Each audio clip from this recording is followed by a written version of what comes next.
Ladies and gentlemen, hello and welcome to Unit Lost. I am Stylosa and welcome to another glorious Overwatch news blast. And we have a new arcade game mode. This is beautiful. Now, actually, it kind of is beautiful and it kind of isn't because we've lost the 3v3 and the 1v1 lockout elimination modes. However, it's been replaced by a 6v6 lockout elimination mode, which is absolutely crazy. You've seen footage of this in the background. It brings a whole new dynamic to the small arena maps because it suddenly becomes, well, 6v6. There's 12 players on these small maps, which is slightly insane.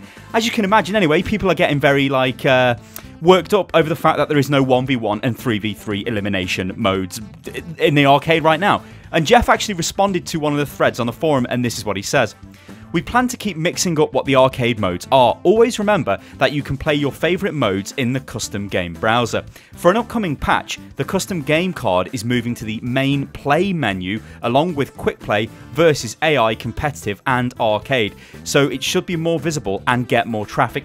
That is absolutely huge. So the custom game mode itself, when this first came out, I think I made a video and I was like, Overwatch mod tools, this is ridiculous. So by mod tools, I just mean the ability to change the rule set in the game. And you can actually do even more to this now. You can change the way abilities work and cooldowns and all kinds of stuff. In fact, you can kind of do your own balance testing if you want to tweak heroes in certain ways and stuff. It's really cool. The problem is, hardly anybody uses the arcade. When you go into, not the arcade, the custom games. When you go into custom games, there are, you know, a fair few games that are set up, but usually they've got pretty poor rule sets. It'll be, you know, maximum movement speed, maximum damage. The host will then leave as soon as you join the game. Somebody else then changes the rules, and the servers, they just become a bit of a mess and they become really unplayable. Like, I remember I wanted to put together a series on the arcade, and it was going to be based around custom games. So I was going to check out all of the custom game modes, and there were some interesting ones. Like, you had all of the boss fight modes, which were fine, but as I say, they've all got problems with the fact that typically the host will leave or people will change the rules as you're playing the game. It becomes quite annoying and all of that stuff.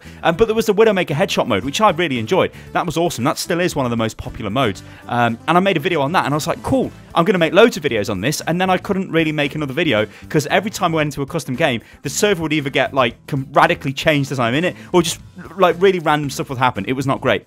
This might be because it was hidden within the arcade. Now, them changing it to sticking this right front and center is saying to us, like, look guys, this is how you can play Overwatch. You can play it competitive, play versus AI. I don't think anybody ever does that. You know what? I've never played versus AI. No, I never have. I never have played versus AI.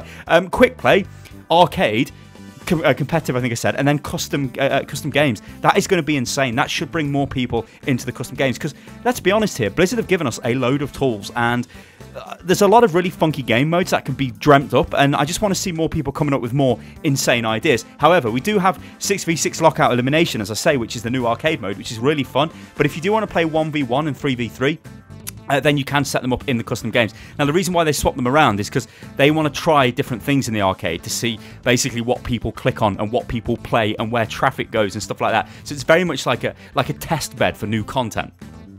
Next up, we've got Jeff on Smurf accounts or alt accounts or secondary accounts. So somebody asked, when are Blizzard ever going to fix this? You know, I'm sick of Smurfs being at my level, yada, yada, yada.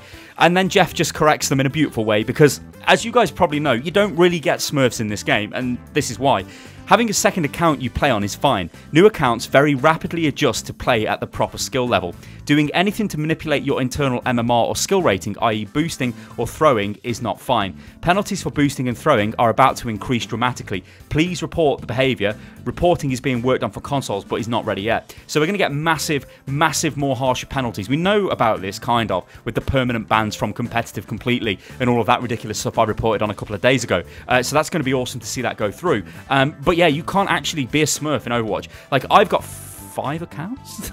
Yeah, I think I've told you guys I've got 5. I definitely know you know I've got 4. But those accounts, it's not like they're all like, oh, some are in Grandmaster, then some are in Silver. Like, that just would never happen, right? Because what happens is it calibrates to your skill level, and it does it really quick. And what I've seen through the testing that I've done, it generally takes, you know, by level 5 or 6, suddenly I'm playing with people who are like, you know, level 200 plus, and it's just typical quick play games for me then. So it rapidly adjusts. So there's no way a much better player can exist. There's no way a Smurf can exist, because that Smurf actually just becomes a secondary account because it's at the same level as the main account, if you get what I'm saying. So don't ever worry about Smurfs.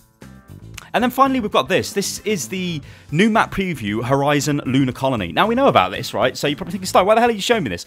Well, this actually has the date of the Horizon Lunar Colony patch, which is going to be the big patch, which might actually be the patch where they change up the custom game card on the main play screen.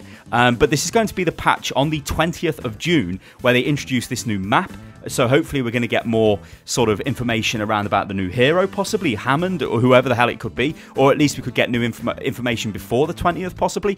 But also the huge balance changes to McCree, to Reaper, etc, etc, that are, well, and Roadhog. I guess you can call it a balance change in one way, but if that goes through the Roadhog change, it's going to be pretty rough for Roadhog main. So that is the date, guys. Set that in your diary, the 20th of June. But there you go, guys. I've been Stylosa, and this is Unit Lost, and this has been an Overwatch News Blast. New arcade mode.